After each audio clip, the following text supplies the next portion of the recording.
അല്ലാഹു പറയുന്നു, നീ സ്മരിക്കേണ്ടത് എന്നെ കുറിച്ചിട്ടാണ്. അൽഹംദുലില്ലാഹി റബ്ബിൽ ആലമീൻ. അല്ലാഹുവേ, സർവസ്തുതിയും നിനക്കാണ് തമ്പുരാനെ. അൽഹംദുലില്ലാഹ്, സർവസ്തുതിയും സർവസ്തുതി വചനങ്ങളും നിനക്കാണ് തമ്പുരാനെ. കാരണം എന്തെന്നറിയുമോ? ഞാൻ നിന്നെ സ്തുതിക്കുന്നത് വെറുതെയല്ല. ഞാൻ നിന്നെ സ്തുതിക്കുന്നത് എന്റെ വെറുതെ ഒരു അതര വ്യായാമമല്ല. എന്തുകൊണ്ടാണ് നിന്നെ ഞാൻ സ്തുതിക്കുന്നതെന്നറിയുമോ? റബ്ബിൽ ആലമീൻ, സർവലോകങ്ങളുടെയും രക്ഷിതാവ് നീയാണ് തമ്പുരാനെ. നീയില്ലാതൊരു രക്ഷിതാവില്ല, നീയല്ലാതൊരു ഖാലിക്കില്ല, നീയല്ലാതൊരു റാസിക്കില്ല, നീയല്ലാതൊരു മാലിക്കില്ല. എല്ലാം സൃഷ്ടിച്ച് പരിപാലിച്ച് സംഹരിക്കുന്ന തമ്പുരാനെ. ഈ കാണുന്ന അഖില ലോക ബ്രഹ്മാണ്ട കടാകത്തെ മുഴുവനും അല്ലാഹുവേ വെറും 6 ദിവസം കൊണ്ട് സൃഷ്ടിച്ച തമ്പുരാനെ. അല്ലാഹുല്ലദീ ഖലഖസ് സമാവാതി വൽ അർള വമാ ബൈനഹുമാ ഫീ 6 അയ്യാം. അല്ലാഹുവിന്റെ ഖുർആൻ പറഞ്ഞതുപോലെ പരിമിതമായ 6 ദിവസങ്ങൾ കൊണ്ട് ഈ പ്രപഞ്ചത്തിനൊരു മേൽക്കൂര പോലെ പരന്ന് പ്രവിശാലമായി കിടക്കുന്ന ഈ ഗഗനലോകത്തെ സൃഷ്ടിച്ച തമ്പുരാൻ. ആ ഗഗനലോകത്തിന്റെ താഴ്ഭാഗത്ത് സർവ്വ മനുഷ്യനും കളിത്തൊട്ടിൽ പോലെ ആടിക്കിടക്കുന്ന ഈ ഭൂമിയെ പരവതാനി പോലെ വിരിച്ച തമ്പുരാൻ. അതിനെ മാത്രമല്ല, വമാ ബൈനഹുമാ, ആകാശഭൂമികളുടെ ഇടയിലുള്ള സർവ്വ വസ്തുക്കളെയും, ആകാശമല്ല ഭൂമിയല്ല, അതിന്റെ ഇടയിലുള്ള എല്ലാ വസ്തുക്കളും ഉണ്ടല്ലോ. ഈ നീലാകാശത്തിൽ തട്ടിക്കളിക്കുന്ന ചന്ദ്രഗോളത്തെ, ഈ കാണുന്ന കത്തിജ്വലിക്കുന്ന സൂര്യനെ, നെബൂലകളെ, താരാപഥങ്ങളെ, ഉൽക്കകളെ, ക്ഷീരപഥങ്ങളെ, ഇതിന്റെ ഇടയിലൂടെ പറന്നു പോകുന്ന കൊച്ചു പറവാദികളെ, ഈ മാമരങ്ങളെ, ഈ മാമയിലുകളെ, ഈ മഹാമേരികളെ എല്ലാം സൃഷ്ടിച്ചു പരിപാലിച്ച തമ്പുരാൻ. അതിന്റെ ഇടയിലൂടെ കറുകരുത്ത കരിമ്പാറ കെട്ടിന്റെ ഉള്ളിലൂടെ നടന്നു പോകുന്ന കൊച്ചു കട്ടുറുമ്പിനെ, തിരറിയടിക്കുന്ന തിരമാലകളുടെ ഇടയിലൂടെ ഊളിയിട്ട് പോകുന്ന കൊച്ചു പരൽ മത്സ്യങ്ങളെ, ഈ കൈ തിന്നം കളിക്കുന്ന കാട്ടാനകളെ, നിബിഡവനങ്ങളിലൂടെ നടന്നു പോകുന്ന ചിഹ്നം വിളിക്കുന്ന കാട്ടാനകളെ എന്ന് വേണ്ട ആകാശഭൂമിയുടെ ഇടയിലുള്ള സർവ്വതിനെയും, തരുക്കളെയും താരകങ്ങളെയും സർവ്വതിനെയും സൃഷ്ടിച്ച തമ്പുരാനെ. അൽഹംദുലില്ലാഹ്, സർവസ്തുതിയും നിനക്കാണ് അല്ലാഹുവേ. എന്റെ ജീവിതത്തിൽ നിന്നെ ഓർക്കാതിരിക്കാൻ കഴിയുമോ?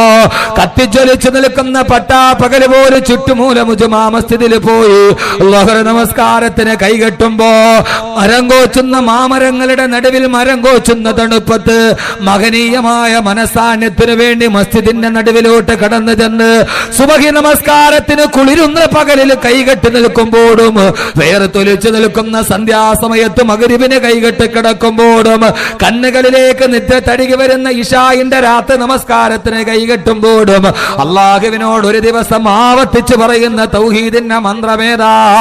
അൽഹംദുലില്ലാഹ്. അല്ലാഹുവേ, സർവസ്തുതിയും നിനക്കാണ് തമ്പുരാനെ.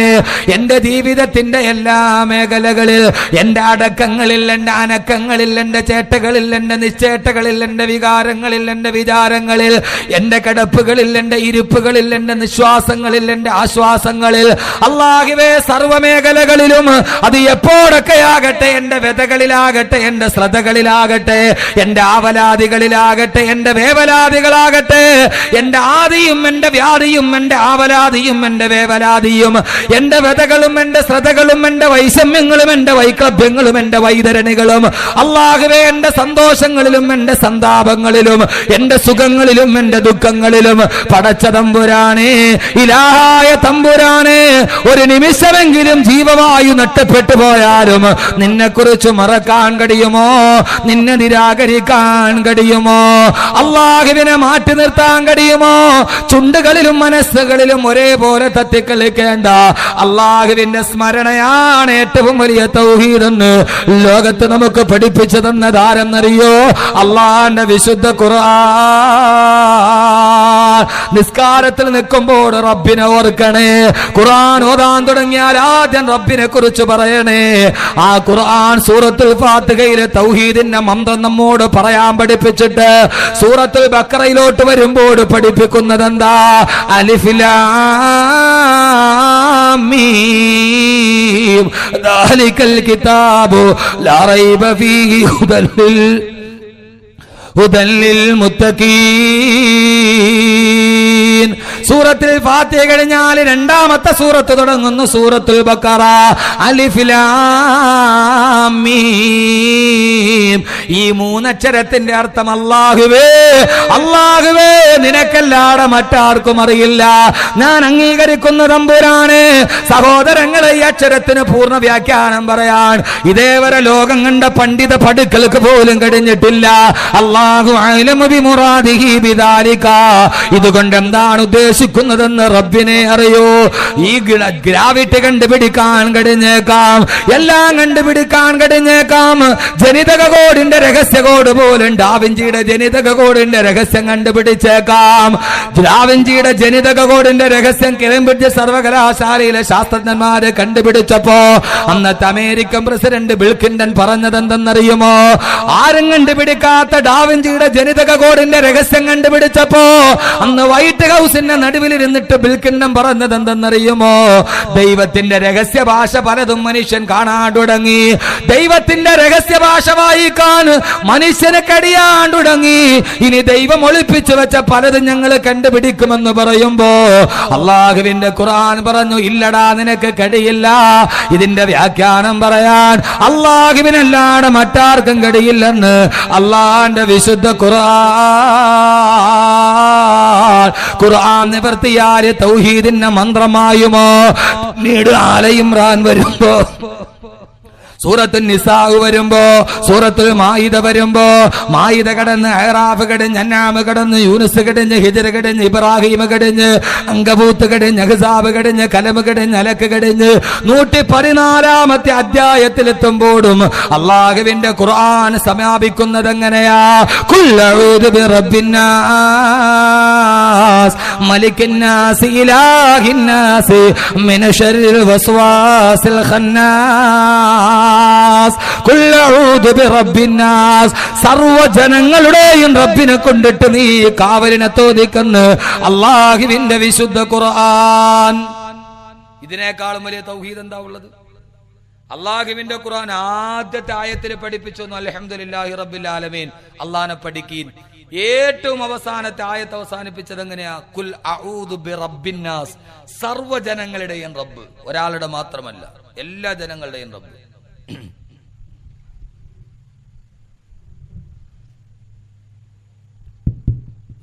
ഒരു ചെറിയ പറപ്പറപ്പുണ്ട്, ഒന്നുകൂടി ഒന്ന് ശരിയാക്കി ഇരിക്കട്ടെ. നല്ല എക്കോയൊക്കെ വെക്ക്. ഷെയ്ഹുനാന്ന് പറഞ്ഞാൽ ഹുന ഹുന ഹുനാന്ന് കേൾക്കണം. പിന്നല്ല, ഏതായാലും റാഹത്താണ്, കുഴപ്പമൊന്നുമില്ല. പിന്നെ എൻ്റെ ഒരു ബുദ്ധിമുട്ടുകൊണ്ട് ഞാൻ യാത്ര ചെയ്തു വന്നുകൊണ്ട് കാറ്റടിച്ചതിൻ്റെ ഒരു പ്രശ്നം. അല്ലാഹു സുബ്ഹാനഹു വ തആല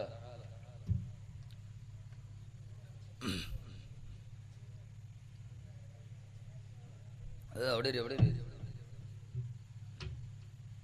എല്ലാവരും കേൾക്കണം, എല്ലാവരും കേൾക്കണം. അല്ലാഹു സുബ്ഹാനഹു വ തആല അതുകൊണ്ട് അല്ലാഹുവിനെ പഠിക്കാൻ ലോകത്ത് ആദ്യമായി നമ്മോട് പറഞ്ഞത് അല്ലാഹുവിന്റെ വിശുദ്ധമായ ഖുർആനാണ്. ഖുർആനിന്റെ തുടക്കം മുതൽ ഒടുക്കം വരെ, അല്ലാഹുവിന്റെ ഖുർആന്റെ തുടക്കം മുതൽ ഒടുക്കം വരെ അല്ലാഹു സുബ്ഹാനഹു വ തആല അവനെ കുറിച്ച് പഠിപ്പിക്കുമ്പോ എന്റെ പ്രിയപ്പെട്ട സഹോദരങ്ങളെ, അല്ലാഹുവിന്റെ ഖുർആൻ പറഞ്ഞത് കേൾക്കുക. ഫദ്കുറൂനി, നിങ്ങൾ എന്നെ ഓർക്കീൻ, അത് കുറുക്കും നിങ്ങളെ ഞാനും ഓർക്കാം. എന്റെ പ്രിയപ്പെട്ട സഹോദരങ്ങളെ, സഹോദരിമാരെ, നമ്മൾ അള്ളാഹനെ ഓർക്കുന്നത് ഏതൊക്കെ സമയത്താ നമ്മൾ അള്ളാഹനെ ഓർക്കുന്നത്? അള്ളാഹുവിന്റെ തിരിച്ചുള്ള വാഗ്ദാനം എന്താ? നിങ്ങൾ ഓർക്കീൻ, നിങ്ങളെ ഞാൻ ഓർക്കാം. നമുക്ക് വൺ വേ ആണ്. നമ്മൾ എപ്പോഴും പറയണം അള്ളാഹ് എന്റെ കാര്യം ഓർക്കുന്നില്ല. നമ്മൾ അള്ളാഹനെ എത്രത്തോളം ഓർക്കുന്നുണ്ട്? 24 മണിക്കൂറിന്റെ ഉള്ളിൽ ഏറ്റവും കുറഞ്ഞത് ഒരു 25 മിനിറ്റ്, അത് തന്നെ അള്ളാഹിനെ കുറിച്ചുള്ള ഓർമ്മയൊക്കെ വളരെ വിരളമാണ്, നിസ്കാരത്തിലാണെങ്കിൽ പോലും. അള്ളാഹുവിനെ നമ്മൾ ജീവിതത്തിൽ ഓർക്കുന്ന ഏതൊക്കെ ഭാഗങ്ങളിലാ? ഇല്ല. യഥാർത്ഥ തൗഹീദ് അറിയണമെങ്കിൽ ആ അള്ളാഹുവിനെ കുറിച്ചുള്ള വിശ്വാസം, ചിന്ത എവിടെയൊക്കെ ഉണ്ടാകണമെന്ന് ഖുർആൻ പറയുന്നുണ്ട്. ഞാൻ പറയുന്നത് ആകാശമോ ഭൂമിയോ ശാസ്ത്രമോ ഒന്നുമല്ല. നമ്മുടെ ജീവിതത്തിന്റെ നിത്യജീവിതത്തിൽ നാം അനുഭവിക്കുന്ന കാര്യങ്ങളിൽ അള്ളാഹുവിനെ നാം എങ്ങനെയാണ് സമീപിക്കുന്നത്, അള്ളാഹിനെ കുറിച്ചുള്ള ചിന്ത എന്താ, നമ്മൾ അള്ളാഹിനെ ഓർക്കുന്നത് എങ്ങനെയാ? ഒരാളെ കാണുമ്പോൾ നമ്മൾ ചോദിക്കും അസുഖമൊക്കെ എങ്ങനെയുണ്ട്? എന്തു പറയാനാ എൻ്റെ പൊന്നുസ്താദെ, അസുഖമൊക്കെ വന്നിട്ട് അമൃതയിൽ പോയി ചികിത്സിച്ചു, കുറവില്ല. ചെന്നൈ അപ്പോളോയിൽ പോയി, കുറവില്ല. അമൃതയിൽ വന്നു, കുറവില്ല. അവിടെ നിന്ന് പിന്നെ തിരുവനന്തപുരം കിംസിൽ ചികിത്സിച്ചു, കുറെ പൈസ പോയതല്ലാതെ ഒരു കുറവുമില്ല. അവസാനം എല്ലായിടത്തും ചികിത്സിച്ചു, ഒരു കുറവുമില്ല. ഇപ്പം നാട്ടിലെ ഒരു നാട്ടുവൈദ്യന്റെ ചികിത്സയിലാണ്, അതിനും വലിയ കുറവൊന്നുമില്ല. ഇനിയിപ്പോൾ ഒറ്റ കാര്യമുള്ളൂ, ഇനിയുള്ള കാര്യം അള്ളാഹ് നോക്കട്ടെ. നമ്മൾ അള്ളാഹിനെ ഓർക്കുന്ന എപ്പോഴാ? ലോകത്ത് എല്ലാം കഴിഞ്ഞതിന് ശേഷം. അള്ളാഹ് നാട്ടുവൈദ്യം ചികിത്സിച്ചിട്ട് ഒരു ശിഫായും ഇല്ല. ഇനിയിപ്പോൾ എന്തേ ഉള്ളൂ? ഇനിയിപ്പോൾ അള്ളാഹേ ഉള്ളൂ ബാക്കി. എൻ്റെ പൊന്നു സഹോദര, നാട്ടിലെ നാട്ടുവൈദ്യനേക്കാൾ താഴെയാണോ അള്ളാഹ്? അല്ലെ, യഥാർത്ഥത്തിലൊന്ന് നിങ്ങൾ ചിന്തിച്ചു നോക്കി. ഒരു രോഗം വന്നാൽ എല്ലാവരും കൈവിട്ട് കഴിയുമ്പോൾ നമ്മൾ ഏറ്റവും അവസാനം നമ്മൾ ചിന്തിക്കും ഇനിയിപ്പോൾ അള്ളാഹിനെ ഏൽപ്പിക്കുക, അള്ളാഹിനോട് പറയാം, അതല്ലാതെ വേറൊരു വഴിയില്ല. യഥാർത്ഥത്തിൽ അങ്ങനെയാണോ അള്ളാഹുവിനെ കുറിച്ച് നമ്മൾ ചിന്തിക്കേണ്ടത്? നമ്മുടെ ജീവിതത്തിൽ ഒരു സുഖം വരുമ്പോൾ നമ്മൾ അള്ളാഹുവിനെ എത്രത്തോളം ചിന്തിക്കുന്നു? നമ്മുടെ ജീവിതത്തിൽ ആ സുഖത്തിന് പകരം ഒരു ദുഃഖം വരുമ്പോ ആ ജീവിതത്തിന്റെ സുഖദുഃഖങ്ങളിൽ അള്ളാഹുവിനോട് നമ്മൾ എങ്ങനെയാണ് പ്രതികരിക്കുക? അള്ളാഹുവിന്റെ വിശുദ്ധമായ ഖുർആൻ ജീവിതത്തിൽ വല്ലാതെ പരീക്ഷിക്കപ്പെട്ട ഒരു പ്രവാചകന്റെ സംഭവം പറയുന്നു. വിശുദ്ധമായ ഖുർആൻ സൂറത്ത് സ്വാദ് ഒന്ന് നന്നായി കേൾക്കുക. നമ്മുടെ ജീവിതത്തിൽ നമുക്ക് ഏറെ അറിയാനുള്ള, നമുക്ക് ഏറെ പഠിക്കാനുള്ള, അള്ളാഹുവിന്റെ വിശുദ്ധമായ ദീനിനെ കുറിച്ച് അറിയാനുള്ള ഏറ്റവും പ്രധാനപ്പെട്ട ഒരു സംഭവം അള്ളാഹുവിന്റെ വിശുദ്ധമായ ഖുർആൻ പറയുന്നത് കേൾക്കുക. وَاذْكُرْ عَبْدَنَا أَيُّوبَ إِذْ نَادَىٰ رَبَّهُ أَنِّي مَسَّنِيَ الشَّيْطَانُ بِنُصْبٍ وَعَذَابٍ. അള്ളാഹുവിന്റെ വിശുദ്ധമായ ഖുർആൻ പറയുകയാണ്, വദ്കുർ അബ്ദനാ അയ്യൂബ്, എന്റെ അടിമയായ അയ്യൂബിനെ നിങ്ങളൊന്ന് സ്മരിക്കുമോ? അയ്യൂബ് നബി അലൈഹിസ്സലാത്തു വസ്സലാമിന്റെ ജീവിതം നിങ്ങളൊന്ന് ചിന്തിക്കുമോ? അള്ളാഹുവിന്റെ ഖുർആൻ പറഞ്ഞ, അള്ളാഹുവിന്റെ വിശുദ്ധമായ ഖുർആൻ പറഞ്ഞ അയ്യൂബ് നബി അലൈഹിസ്സലാത്തു വസ്സലാമിന്റെ ജീവിതം ഒന്ന് ചിന്തിക്കാൻ അള്ളാഹുവിന്റെ പ്രവാചകനായ അയ്യൂബ് നബി ആ ജീവിതത്തിലൂടെ ഒന്ന് കടന്നു പോയാൽ നമ്മളും അള്ളാഹും തമ്മിലുള്ള ബന്ധത്തിന്റെ ആഴം എത്രത്തോളമാണ്, എവിടെയാണ് നമ്മുടെ ജീവിതത്തിന്റെ ചിന്തകൾക്ക് ഭ്രംശം സംഭവിച്ചു പോയത്, അള്ളാഹുവിനെ മനസ്സിലാക്കുന്നതിൽ എവിടെയാണ് പിഴവ് വന്നു പോയത്? ബഹുമാനപ്പെട്ട അയ്യൂബ് നബി അലൈഹിസ്സലാത്തു വസ്സലാം ആ നാട്ടിലെ രാജാവായിരുന്നു അയ്യൂബ് നബി. അല്ലാഹു സുബ്ഹാനഹു വ തആല ധാരാളം അനുഗ്രഹം വാരിക്കോരി കൊടുത്ത പ്രവാചകനാണ് അയ്യൂബ് നബി അലൈഹിസ്സലാത്തു വസ്സലാം. ആ നാട്ടുകാരുടെ മുഴുവൻ സ്നേഹാദരങ്ങൾ ഏറ്റുവാങ്ങി സുന്ദരമായ ജീവിതത്തിന്റെ നടുവിൽ അയ്യൂബ് നബി അലൈഹിസ്സലാത്തു വസ്സലാം സുഭിക്ഷതയിൽ കഴിയുകയാണ്. ധാരാളം സമ്പത്ത് കൊടുത്ത് അല്ലാഹു അനുഗ്രഹിച്ച പ്രവാചകനാണ്.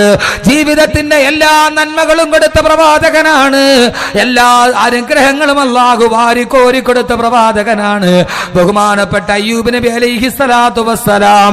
ആ നാട്ടുകാരുടെ മുഴുവൻ കണ്ണിലുണ്ണിയായി മാറിയ അയ്യൂബ് നബി അലൈഹിസ്സലാത്തു വസ്സലാം.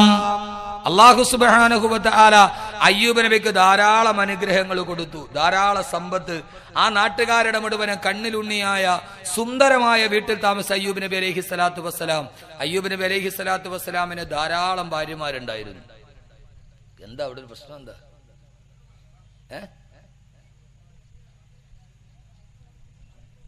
അത് കുഴപ്പമില്ല, പോട്ടെ, അവൻ വിട്ടേക്കും. ഫഖല്ലു സബീലഹു, നിങ്ങൾ ഇങ്ങോട്ട് വരി. ഞാൻ കഴിഞ്ഞ ആഴ്ച റാന്നീര് പോകാന്ന് പറഞ്ഞു. അവന് ലോട്ടറി ഹറാമാണ്. ഒരാളെ എൻ്റെ പൊന്നുസ്താദ് എൻ്റെ വയറ്റിൽ പഴപ്പം മുട്ടിക്കരുത്, എൻ്റെ ലോട്ടറി കച്ചവടക്കാരന്. ഇനിയിപ്പോൾ അയാൾക്ക് വേണ്ടി വാത് പറയാൻ എനിക്ക് പറയാൻ പറ്റും? എന്നാൽ പിന്നെ മോട്ടെ, നിനക്ക് മാത്രം ഹലാലാണെന്ന് പറയാൻ പറ്റുമോ? കഴിയില്ലല്ല. ഞാൻ വാത് പറഞ്ഞോണ്ട് എനിക്ക് പരസ്യമായിട്ട് ഒരാൾ സ്റ്റേജിൽ നിന്ന് അറിയണ്ട എൻ്റെ പൊന്നുസ്താദെ. അയാളൊരു ക്രൈസ്തവ സഹോദരനാണ്. ധാരാളം ആളുകൾ കേൾക്കാണ് പൊന്നുസ്താദെ അത് മാത്രം പറയരുത്. അല്ലാഹു സുബ്ഹാനഹു വ തആല പിന്നെ ഈ മധ്യഭാഗത്ത് നിന്നുണ്ടല്ലോ പിന്നെ ഭയങ്കര പേടി അള്ളാനെ. അത് നിങ്ങൾ കണ്ടിട്ടില്ലേ? ഈ കള്ള് കുടിച്ചു കഴിഞ്ഞാൽ അവൻ റോഡിൽ കൂടെ വന്നാൽ പള്ളി കണ്ടാല് അപ്പുറത്ത് കാണുമ്പോഴേ ചെരുപ്പൂരി കൈ പിടിക്കും, മുണ്ടൊക്കെ അഴിച്ച് താഴെ ഇട്ട് അവിടെ അവൻ റുക്കൂയിലേ നടന്നു പോകും. എന്നാൽ അവന് സ്വബോധമുള്ള സമയത്താ പള്ളിയുടെ മുമ്പിൽ കൂടെ നടന്നു പോയാൽ മുണ്ടൊക്കെ അങ്ങ് തട്ടുപൊക്കി കൊടുക്കും. ഇനി പള്ളിയിലെ ഖത്തീബെങ്ങാനും അറിയാതെ പോട്ടിക്കോ എന്ന് ഇച്ചിരി കൂടെ പൊക്കി കാണിച്ചു കൊടുക്കും. ഇത് അകത്ത് ചെന്ന് കഴിഞ്ഞാൽ പിന്നെ ഭയങ്കര പേടിയാണ്. അവിടെ എത്തിയാൽ കണ്ടെടുത്ത് കള്ളുകുടീനെ കണ്ടില്ലേ, പള്ളി കണ്ടാൽ ഭയങ്കര ആദരവാണ്. അതൊരു പ്രത്യേക സ്വഭാവമാണ്. ഏതായാലും പോട്ടെ എൻ്റെ പ്രിയപ്പെട്ട സഹോദരങ്ങളെ, അള്ളാഹു സുബ്ഹാനഹു വ തആല നമ്മെ നന്മകൾ കേൾക്കുന്ന സമൂഹമായി അള്ളാഹു സ്വീകരിക്കട്ടെ. എൻ്റെ സഹോദരങ്ങൾ, നല്ല ഒരു സദസ്സ് അള്ളാഹു വിശുദ്ധമായ ഖുർആൻ അള്ളാഹു പഠിക്കാൻ തൗഫീഖ് നൽകട്ടെ. ഞാൻ പറയുന്ന ഖുർആൻ മാത്രമാണ് ഫി ലൗഹിൽ ഖുർആൻ, ഖുർആന്റെ വെളിച്ചത്തിലൂടെ, ഫി ദിലാലിൽ ഖുർആൻ, ഖുർആന്റെ തണലിലൂടെ നമ്മുടെ നിത്യജീവിതം അത് അള്ളാഹുമായിട്ട് എത്രത്തോളം ബന്ധപ്പെട്ട് കിടക്കുന്നു, നമ്മൾ എത്ര നന്ദിയുള്ളവരാണ് അള്ളാഹുവിനോട്. തൗഹീദ് എന്താണ് എന്ന് നമ്മുടെ നിത്യജീവിതത്തിന്റെ നിതാന്ത വേദനകളുടെ നടുവിൽ ഒരു നെരിപ്പോടായി പായി പോകുന്ന ജീവിതത്തിലൂടെ നടന്നു പോകുമ്പോൾ പലപ്പോഴും അള്ളാഹുവിനോടുള്ള അടിമകളായ നമ്മുടെ സമീപനം എങ്ങനെയാണെന്ന് അയ്യൂബ് നബിയുടെ ജീവിതത്തിലൂടെ പഠിക്കാം. ഖുർആൻ ധാരാളം സംഭവങ്ങൾ പറയുന്നുണ്ട്. ഇൻഷാ അല്ലാഹ് നമുക്ക് സംസാരിക്കാം. അള്ളാഹു ആരോഗ്യം നിലനിർത്തി തരുമാറാകട്ടെ. ഒരു പരിപാടി കഴിഞ്ഞൊരു 120 കിലോമീറ്റർ സഞ്ചരിച്ച് ഇവിടം വരെ വന്നതിൻ്റെ വിഷമം എനിക്കുണ്ട്. എന്നാലും നിങ്ങളൊന്ന് നന്നായിട്ട് സഹകരിച്ചാൽ അത് മറികടക്കാൻ കഴിയും എന്നാണ് എൻ്റെ പ്രതീക്ഷ. അയ്യൂബ് നബി അലൈഹി സ്വലാത്തു വസ്സലാം ധാരാളം അനുഗ്രഹങ്ങളുണ്ട്, ധാരാളം സമ്പത്ത് അള്ളാഹു വാരിക്കോരി കൊടുത്തു. നാട്ടുകാരുടെ മുഴുവനും കണ്ണിലുണ്ണിയായിരുന്നു. ബഹുമാനപ്പെട്ട അയ്യൂബ് നബി അലൈഹി സ്വലാത്തു വസ്സലാമിന് ധാരാളം ഭാര്യമാരുണ്ടായിരുന്നു. അയ്യൂബ് നബി അലൈഹി സ്വലാത്തു വസ്സലാമിന് ധാരാളം ഭാര്യമാരുണ്ടായിരുന്നു. ഇത് കേട്ടിട്ട് അത് അയ്യൂബ് നബി അലൈഹി സ്വലാത്തു വസ്സലാമിന്റെ കാലഘട്ടത്തിലാണ്. അയ്യൂബ് നബിക്ക് ധാരാളം ഉണ്ടെങ്കിൽ എന്നാൽ പിന്നെ എനിക്ക് ഒന്നുകൂടി ആകാമെന്ന് പറഞ്ഞ് നാളെ കോഴിക്കോട് വാസിന്റെ കൈ കാണിക്കരുത്. അത് അന്നത്തെ ശരീരത്തിന്റെ ആ കാലഘട്ടത്തിന്റെ ചില നിബന്ധനകളൊക്കെ ഉണ്ട്. അപ്പൊ അയ്യൂബ് നബി അലൈഹി സ്വലാത്തു വസ്സലാമിന് ധാരാളം ഭാര്യമാരുണ്ടായിരുന്നു. അതുകൊണ്ട് തന്നെ അയ്യൂബ് നബിക്ക് ധാരാളം ഭാര്യമാരുണ്ടായിരുന്നത് കൊണ്ട് ധാരാളം ഭാര്യമാരുണ്ടായതുകൊണ്ട് അയ്യൂബ് നബിക്ക് ധാരാളം മക്കളുണ്ടായിരുന്നു. ധാരാളം മക്കൾ, അള്ളാഹു നമ്മുടെ മക്കളെ അള്ളാഹു സാലിഹ്യങ്ങളാക്കി തരട്ടെ. ധാരാളം മക്കളുണ്ടായിരുന്നു, അതൊരു വലിയ അനുഗ്രഹമാണ്. പക്ഷെ നമുക്ക് മക്കൾ വളരെ കുറവാണ്. കാരണം പണ്ടൊക്കെ എല്ലാം പേറായിരുന്നു, ഇപ്പം എല്ലാം കീറാണ്, സിസേറിയൻ. അതുകൊണ്ട് 2 3 ഒക്കെ പറ്റുള്ളൂ. ഇതാ ഗവൺമെന്റ് കോളേജിൽ എവിടെ ചേർത്തലയിലാണ്, ഇന്ന് രാവിലെ പത്രത്തിൽ കണ്ടില്ലേ, ഒരാഴ്ചക്കുള്ളിൽ എത്ര സിസേറിയൻ? ഒരു ദിവസം തന്നെ 11 സിസേറിയൻ. അത് വാശിക്കാണ് അവർ കീറണത്.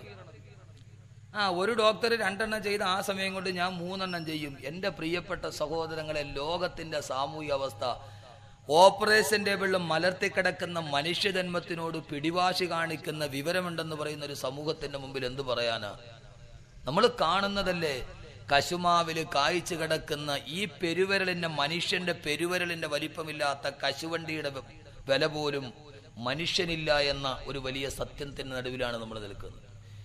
എൻഡോസൾഫാൻ എന്ന മാരകമായ കീടനാശിനി മനുഷ്യജന്മത്തെ തകർത്തെറിയുമ്പോൾ കാസർഗോഡിലെ കശുമാവിന് വേണ്ടി തളിക്കുന്ന സാധനമാണ് എൻഡോസൾഫാൻ. ആ കശുമാവില് ഈ കശുവണ്ടി കായ്ക്കാൻ വേണ്ടിയാണല്ലോ ഇതെല്ലാം ഉണ്ടാക്കുന്നത്. ആ കശുവണ്ടിയുടെ വില പോലും മനുഷ്യന് കൽപ്പിക്കുന്നില്ല എന്ന് പറയുന്ന ഒരു ദുരവസ്ഥയിലല്ലേ നമ്മൾ നിൽക്കുന്നത്. കശുമാവിനാണല്ലോ അവിടെ തളിക്കുന്നത്. ധാരാളം കശുമാവുണ്ട് ഇവിടെ. ഈ സ്ഥലത്തിന്റെ പേരെന്തോ? ചുറ്റുമൂല, ചുറ്റുമൂല, ചുറ്റുമൂല, അത് ചുറ്റുമൂല ആയിരിക്കും.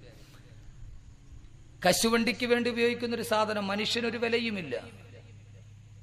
സിസേറിയന് വേണ്ടി വരുന്ന മാതൃത്വത്തെ കീറിമുറിക്കുന്നു. MBBSന്റെ വിദ്യാഭ്യാസം ഉണ്ടായിട്ട് എന്ത് കാര്യം? ഒരു മനുഷ്യന് അറിവുണ്ടായാൽ മാത്രം പോരാ, തിരിച്ചറിവും കൂടി ഉണ്ടാവണം.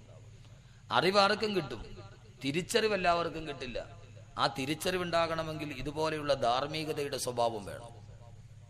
അള്ളാഹു മനസ്സിലാക്കാൻ തൗഫീഖ് നൽകട്ടെ. കുറച്ച് വിദ്യാഭ്യാസം ഉണ്ടായി എന്ന് വിചാരിച്ചിട്ട് ലോകത്തൊന്നും നേടാൻ പറ്റൂല. കാരണം സ്കൂളിൽ പോയി പഠിച്ചാൽ, കോളേജിൽ പഠിച്ചാൽ ഫിസിക്സിന്റെ സാറ് പഠിപ്പിച്ചു തരും E=mc² എന്ന് പറഞ്ഞാൽ ദ്രവ്യ പരിവർത്തനത്തിലൂടെ ഊർജ്ജമുണ്ടാകും. 2 ദ്രവ്യങ്ങൾ കൂട്ടിച്ചേർത്തതിന് പരിവർത്തനം ഉണ്ടാക്കിയാൽ അതിലൂടെ ഊർജം കിട്ടുമെന്ന് സയൻസിന്റെ പ്രൊഫസർ പഠിപ്പിച്ചു തരും. പക്ഷേ ഊർജം കിട്ടുമെന്ന് വരെ അവർ പഠിപ്പിക്കുകയുള്ളൂ. ആ കിട്ടുന്ന ഊർജം നിന്റെ സഹോദരനെതിരെ ചെലവഴിക്കരുതെന്ന് പറയണമെങ്കിൽ ഈ ആത്മീയത വേണം, ഈ ഖുർആൻ വേണം. ബയോളജി പ്രകാരം സ്വന്തം ഭാര്യയിലുണ്ടാകുന്ന കുഞ്ഞും അന്യന്റെ ഭാര്യയിലുണ്ടാകുന്ന കുഞ്ഞും തമ്മിൽ ജീവശാസ്ത്രപരമായി ഒരു വ്യത്യാസവുമില്ല. പക്ഷെ സ്വന്തം ഭാര്യയിലുണ്ടാകുന്ന കുഞ്ഞ് നന്മയും അടുത്തവന്റെ ഭാര്യയിൽ നമുക്കുണ്ടാകുന്ന കുഞ്ഞ് തിന്മയുമാണെന്ന് പഠിപ്പിക്കണമെങ്കിൽ അതിന് ആത്മീയത വേണം, മതം വേണം, ഖുർആൻ വേണം. E=mc² എന്ന ദ്രവ്യപരിവർത്തന സിദ്ധാന്തത്തിലൂടെയാണ് ഹിരോഷിമയിലും നാഗസാക്കിയിലും ആറ്റം ബോംബ് വർഷിച്ചത് അമേരിക്ക. ആൽബർട്ട് ഐൻസ്റ്റീനാണ് ദ്രവ്യപരിവർത്തന സിദ്ധാന്തം കണ്ടുപിടിച്ചത്. ഹിരോഷിമയിലും നാഗസാക്കിയിലും കത്തിക്കരിഞ്ഞ് കിടക്കുന്ന ആയിരക്കണക്കിന് മൃതദേഹങ്ങളെ കണ്ടപ്പോൾ ഞാൻ കണ്ടുപിടിച്ച ഒരു ആശയമാണല്ലോ ഇവരെ കൊന്നതെന്നോർത്തിട്ട് ആൽബർട്ട് ഐൻസ്റ്റീൻ ഹിരോഷിമയിൽ നിന്ന് പൊട്ടിക്കരഞ്ഞു എന്നാണ്. ദൈവമേ, അടുത്ത ജന്മത്തിൽ ഒരു ചെരുപ്പ് കുത്തിയായി ജനിച്ചാലും എനിക്കിനി ഒരു ശാസ്ത്രജ്ഞനായിട്ട് ജനിക്കണ്ടെന്ന് പൊട്ടിക്കരഞ്ഞു ആൽബർട്ട് ഐൻസ്റ്റീൻ ഹിരോഷിമയിലും നാഗസാക്കിയിലും മനുഷ്യർ വീഴുന്നത് കണ്ടിട്ട്. അതുകൊണ്ട് വിദ്യാഭ്യാസം, അറിവുണ്ടായാൽ പോരാ, തിരിച്ചറിവുണ്ടാകണം. ആ തിരിച്ചറിവിന്റെ സദസ്സാണിത്. അള്ളാഹു നമുക്ക് തിരിച്ചറിവ് നൽകി അനുഗ്രഹിക്കുമാറാകട്ടെ. അയ്യൂബ് നബി അലൈഹി സ്വലാത്തു വസ്സലാമിന് ധാരാളം മക്കളും ഉണ്ടായിരുന്നു, ധാരാളം സമ്പത്ത്, ധാരാളം ഭാര്യമാർ. അവരോടൊപ്പം തന്നെ കൊട്ടാര സമാനമായ വീടിന്റെ നടുവിൽ, സാഹചര്യത്തിന്റെ നടുവിൽ കാണാൻ സൗകുമാര്യമുള്ള മക്കളുമായി അരോഗദൃഢഗാത്രനായി അയ്യൂബ് നബി അലൈഹി സ്വലാത്തു വസ്സലാം ജീവിച്ചു കൊണ്ടിരിക്കുമ്പോ അല്ലാഹു സുബ്ഹാനഹു വ തആല അയ്യൂബ് നബി അലൈഹി സ്വലാത്തു വസ്സലാമിന് ഒരു പരീക്ഷണം നൽകി. ആ പരീക്ഷണം വരുമ്പോഴാണല്ലോ പലപ്പോഴും നമ്മൾ അള്ളാഹുവിനെ മറന്നു പോകുന്നത്. ജീവിതത്തിൽ എല്ലാവിധ നന്മകളുടെ പ്രവാഹത്തിന്റെ നടുവിൽ അല്ലാഹു അയ്യൂബ് നബി അലൈഹി സ്വലാത്തു വസ്സലാമിന് ഒരു പരീക്ഷണം നൽകി. അയ്യൂബ് നബി അലൈഹി സ്വലാത്തു വസ്സലാമിന് മാരകമായ രോഗം ബാധിച്ചു. അയ്യൂബ് നബി അലൈഹി സ്വലാത്തു വസ്സലാമിന് മാരകമായ രോഗം ബാധിച്ച് ശരീരം മുഴുവനും വ്രണം വന്നിട്ടത് വല്ലാതെ പടുക്കാൻ തുടങ്ങി. വ്രണം മാറുന്നേയില്ല. ചരിത്രത്തിൽ കാണാം അയ്യൂബ് നബി അലൈഹി സ്വലാത്തു വസ്സലാമിന്റെ നാവും ഹൃദയവും അടിച്ചു ശരീരം മുഴുവനും പടുത്തു വിറങ്ങലിക്കാൻ തുടങ്ങി. ചികിത്സിച്ച് അയ്യൂബ് നബി അലൈഹി സ്വലാത്തു വസ്സലാമിന്റെ സമ്പത്ത് മുഴുവനും നഷ്ടപ്പെട്ടു. അയ്യൂബ് നബി അലൈഹി സ്വലാത്തു വസ്സലാമിന്റെ മക്കൾ മുഴുവനും ഓരോരുത്തരായി മരിച്ചു വീഴാൻ തുടങ്ങി. ബഹുമാനപ്പെട്ട അയ്യൂബ് നബി അലൈഹി സ്വലാത്തു വസ്സലാം സുഭിക്ഷതയുടെ നടുവിൽ നിന്ന് മാരകമായ പീഡനത്തിന്റെ പരീക്ഷണത്തിന്റെ നെരിപ്പോടിലേക്ക് വലിച്ചെറിയപ്പെട്ടപ്പോ മക്കൾ ഓരോരുത്തരായി മരിച്ചു കിടക്കുന്നത് അയ്യൂബ് നബി അലൈഹി സ്വലാത്തു വസ്സലാമിന് കാണേണ്ടി വന്നു. ആരോഗ്യമെല്ലാം നഷ്ടപ്പെട്ട് ശരീരം മുഴുവനും പടുത്തു വിറങ്ങലിച്ച് അയ്യൂബ് നബി അലൈഹി സ്വലാത്തു വസ്സലാം കിടപ്പാടം പോലും നഷ്ടപ്പെട്ടു. കിടപ്പാടമില്ലാത്ത, ആരോഗ്യമില്ലാത്ത, ജീവിതത്തിലൊന്നുമില്ലാത്ത ഭർത്താവിന് എന്തിന് അയ്യൂബ് നബി അലൈഹി സ്വലാത്തു വസ്സലാമിന്റെ ഭാര്യമാർ ഓരോരുത്തരായി അയ്യൂബ് നബി അലൈഹി സ്വലാത്തു വസ്സലാമിനെ കൈയൊടിഞ്ഞു. അവസാനം റഹ്മ എന്ന ഒരൊറ്റ ഭാര്യ മാത്രം അയ്യൂബ് നബിയുടെ കൂടെ നിന്നു എന്നാണ്. ആരോഗ്യമില്ലാത്ത ഭർത്താവ് എന്തിന്? സൗന്ദര്യമില്ലാത്ത ഭർത്താവ് എന്തിന്? സമ്പത്തില്ലാത്ത ഭർത്താവ് എന്തിന്? പിന്നെ ഭാര്യയ്ക്ക് ആവശ്യമില്ല, ഭാര്യയും പോയി. എന്റെ പൊന്നു സഹോദരങ്ങളെ, ഭാര്യയാണെങ്കിലും മക്കളാണെങ്കിലും നമ്മളോട് സ്നേഹമുണ്ടാകുന്ന നമുക്ക് ആരോഗ്യമുള്ളപ്പോഴാണ്, നമുക്ക് സൗന്ദര്യമുള്ളപ്പോഴാണ്. വൈകുന്നേരം വരുന്ന പിതാവിനെയും കാത്തുകൊണ്ട് മക്കൾ വാതിൽപ്പടിയിൽ കാത്തു നിൽക്കുന്നത് അവനറിയാം വരുന്ന പിതാവിന്റെ മടിയിൽ തനിക്കുള്ള പലഹാരമുണ്ടെന്ന്. ആ പലഹാരം വാങ്ങിക്കാൻ അവൻ കാത്തു നിൽക്കും. 3 ദിവസം പലഹാരമില്ലാതെ നിങ്ങൾ പോയി നോക്കി, വൈകുന്നേരം നിങ്ങളുടെ മോനെ വാതിൽപ്പടിയിൽ നിങ്ങൾ കാണൂ. ഭാര്യ നമ്മളെ കാത്തു നിൽക്കുന്നപ്പോഴാ ഗൾഫിൽ നിന്ന് വരുമ്പോ അവൾക്കുള്ള മഴത്തുള്ളിക്കിലുക്കത്തിന്റെ കമ്മലും വാങ്ങിച്ച് സുന്ദരമായിട്ട് മാപ്പിള വരുന്നുണ്ടെന്ന് ഓർത്തിട്ടാണ് അവൾ സുന്ദരിയായിട്ട് അണിഞ്ഞൊരുങ്ങി കാത്തു നിൽക്കുന്നത്. തലേ ദിവസം വിളിച്ചിട്ട് എന്റെ ഇക്കാമ തീർന്നു, എന്നെ കഫീൽ കയറ്റി വിട്ടു, ഞാനങ്ങ് കയറി വരിക, ബോംബെ വന്നിട്ട് തീവണ്ടി വരാന്ന് പറഞ്ഞാൽ എവരെണ്ണം കാണുവോ? റെയിൽവേ സ്റ്റേഷനിൽ കാണുവോ? ഭാര്യയ്ക്ക് സ്നേഹമുള്ളത് എപ്പോഴാണ്? നമുക്കിതൊക്കെ ഉള്ളപ്പോഴാണ്. അല്ലാന്ന് പറയാൻ പറ്റുമോ? എന്താ നിങ്ങൾ പറയാത്ത? അവരത്രയ്ക്ക് പേടിയാ? എന്താ നിങ്ങൾ ആന്ന് പറയാത്ത? എന്താ അത്രയ്ക്ക് പേടിയാ അവരെ? ബി പി ഉണ്ട് ഇല്ലേ? ബി പി എന്ന് പറഞ്ഞാൽ ബ്ലഡ് പ്രഷർ അല്ല, ഭാര്യയെ പേടിയുണ്ടോ? ഇപ്പൊ ബി പി എന്ന് പറഞ്ഞാൽ ബ്ലഡ് പ്രഷർ അല്ല, ബി പി, ഭാര്യയെ പേടിയുണ്ടോ? ആരാണെങ്കിലും ശരി, എന്റെ പ്രിയപ്പെട്ട സഹോദരിമാരെ, നിങ്ങളും പണം കണ്ട, കാരണം നിങ്ങൾ ഇച്ചിരി സ്വർണം തന്നെ പാവങ്ങളെ കെട്ടിച്ചു കൊടുക്കാൻ. ഭർത്താവിന് നിങ്ങളോട് സ്നേഹമുള്ളത് എപ്പോഴാണ്? സൗന്ദര്യമുള്ളപ്പോ, ആരോഗ്യമുള്ളപ്പോ. ബഹുമാനപ്പെട്ട അയ്യൂബ് നബി അലൈഹി സ്വലാത്തു വസ്സലാം മാരകമായ പരീക്ഷണമാണ് കടന്നു വരിക. എല്ലാം ജീവിച്ചിന്റെ എല്ലാ നന്മകൾ ആസ്വദിച്ചു കൊണ്ടിരിക്കുമ്പോ, ആവോളം സമ്പത്തുണ്ടായിരിക്കുമ്പോ അതാ മാരകമായ രോഗം വരികയാണ്. അയ്യൂബ് നബിയുടെ ശരീരം മുഴുവനും പഴുത്ത് വിറങ്ങലിക്കുകയാണ്.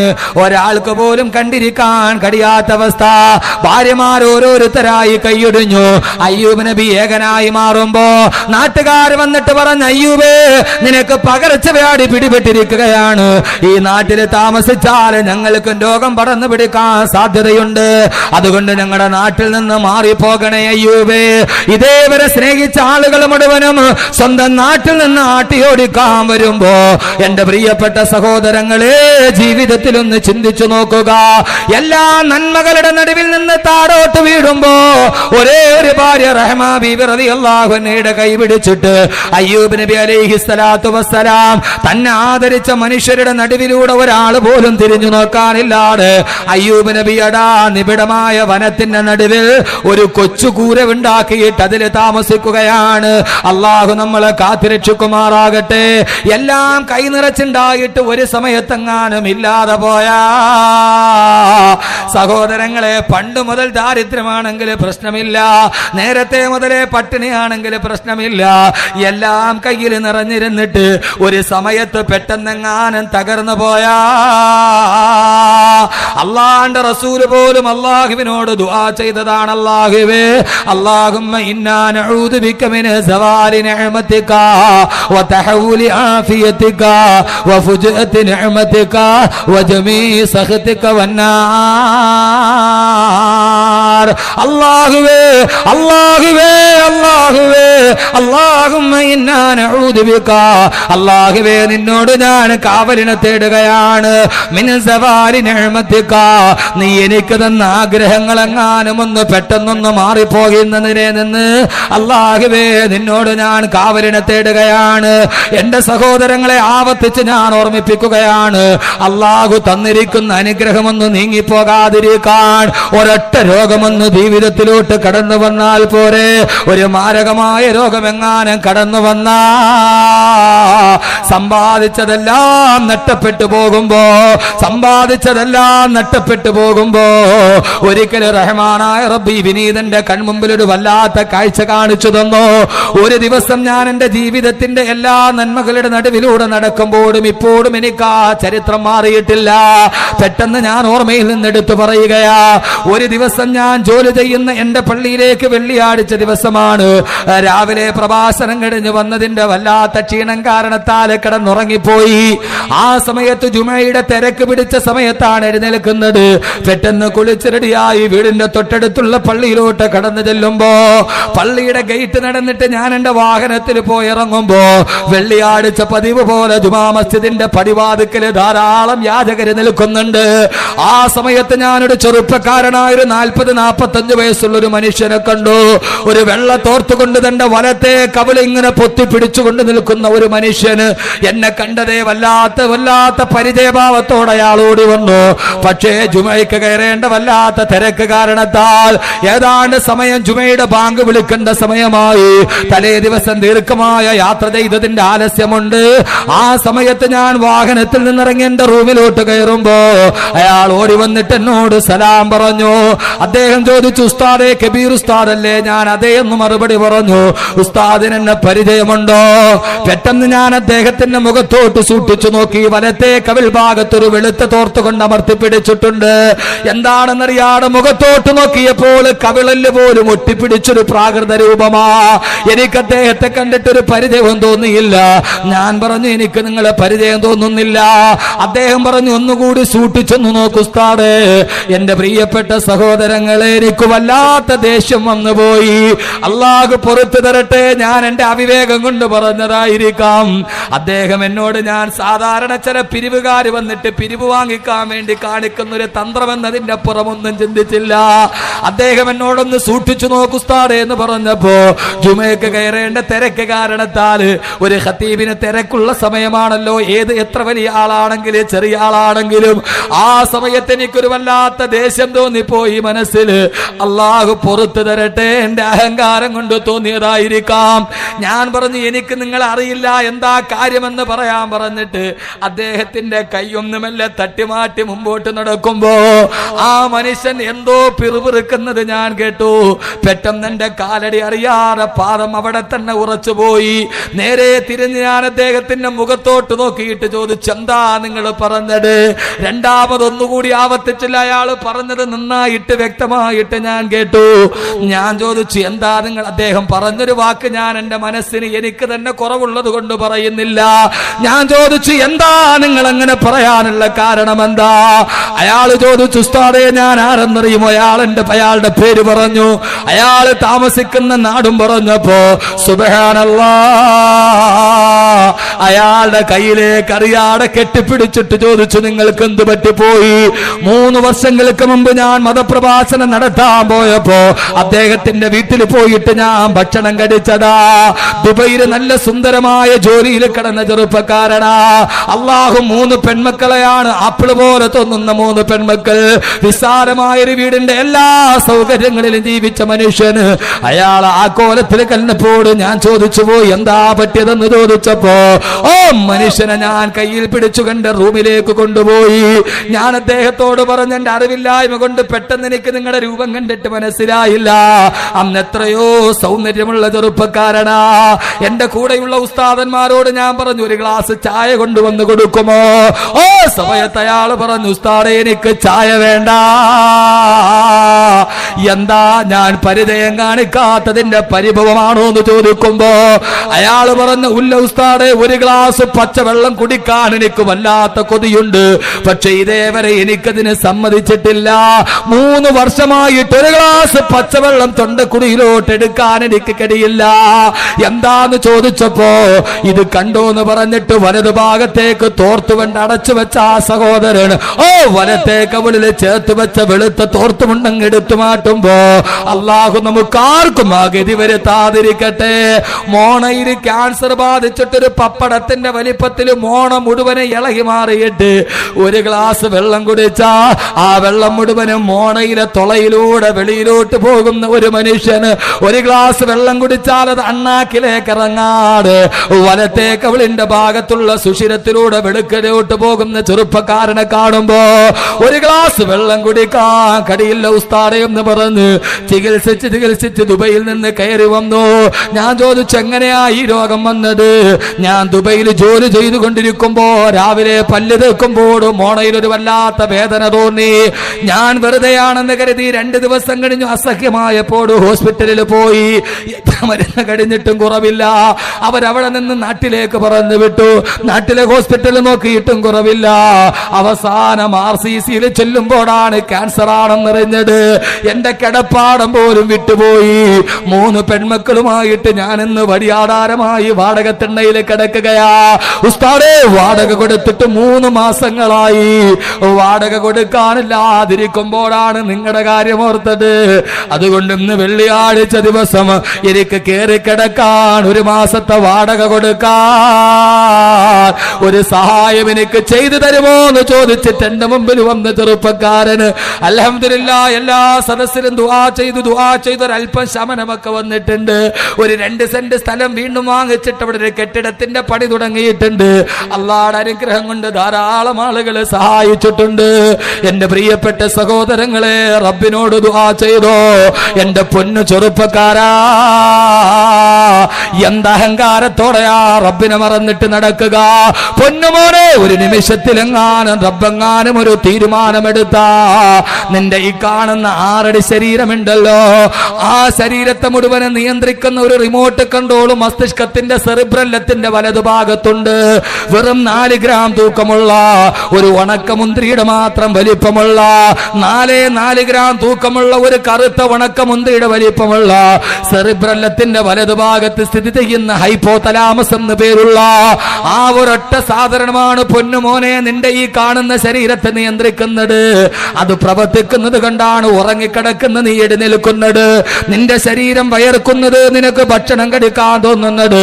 ആ ഒരു സാധനമെങ്ങാനും 4 ഗ്രാം മാത്രം വലിപ്പമുള്ള ഒരു ഉണക്കമുന്തിരിയുടെ മാത്രം വലിപ്പമുള്ള 4 ഗ്രാം തൂക്കമുള്ള ആ ഒരൊറ്റ സാധനമെങ്ങാനും അതിനെവിടെയെങ്ങാനും ഒരു കേടുവന്ന പൊന്നുമോനെ, ഇന്ന് രാത്രിയിൽ ചുറ്റുമൂലയിലെ വീട്ടിൽ പോയി കിടന്ന രാവിലെ നീ കണ്ണുരാ ചുറ്റുമൂലപ്പള്ളിയുടെ മിനാരത്തിൽ പിന്നെ നിന്റെ പേര് വിളിച്ചു പറയും.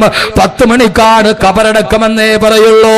ഇത് ഞാൻ പറഞ്ഞത് മനുഷ്യ ശരീരത്തിന്റെ ആയിരക്കണക്കിന് സങ്കീർണതകളിൽപ്പെട്ട ഒരേ ഒരു സങ്കീർണതയാണ് പറയുന്നതെങ്കിൽ അള്ളാഹുവിനോട് തരാനല്ല ചോദിക്കേണ്ടത്.